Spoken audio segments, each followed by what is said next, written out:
Aysad, Allahın feilləri deyiləndə təvhid-i əfali nəzərdə tutulur.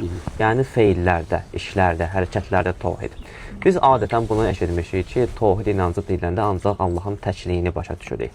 Bəs feillərdə təvhid, yəni işlərdə təvhid deyiləndə nə nəzərdə tutulur ki?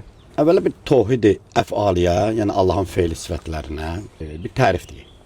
Təvhid-i əfali budur ki, kainatda baş verən bütün feillərin, bütün işlərin həqiqi səbəbkarı Allahdır.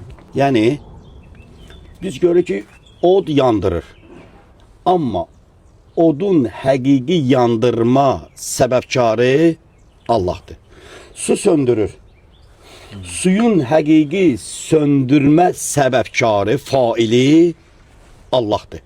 Yəni, Allah istəməzsə nə od yandırar, nə su söndürər. Deməli, təvhid əfali budur ki, Allah istəməsə nə od yandıra bilər, nə su söndürə bilər. Üstad, bəs səbəb nəticə qanunu necə olacaq?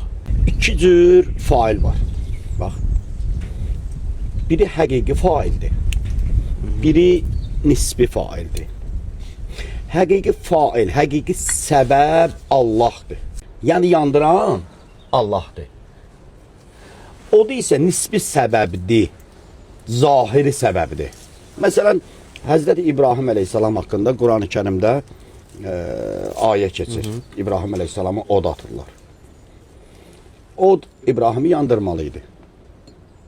Əgər zahiri səbəblərlə hesablasaydı, od İbrahim əleyhissalamı yandırmalıydı. Allah təbarək və teala o da nə buyurdu? Sərin və soyuq və səlamət olun. Kunu, bərdən və səlamət. Yəni, həqiqi səbəb təsir göstərdi da. Od yandıran idi, çevrildi nəyə? Sərinliyə, soyuqluğa. Həqiqi səbəb Allahdır. Bax, məsələ bundadır ki, təvhid-i əfali biz dedikdə məna budur ki, əgər biz bu zahiri səbəbləri, əsli səbəb bilsək, biz təvhid-i əfalini anlamamışıq və qəbul etməmişik. Belə düşünmüşük ki, Allah yaratdı, da heç nədə təsiri yoxdur. Elə təvhid əfali budur ki, baş verən hər bir feildə Allahın təsiri var. Əsas səbəb Allah. Əsas səbəb Allahdır. Məsələn, Bədir döyüşü haqqında gələn ayədə buyurur ki, Allah təbarək və teala, siz atmadınız, biz atdıq.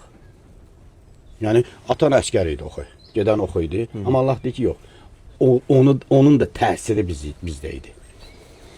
Həqiqi təsir verən Allahdır. Buna dilə təvhid əfali.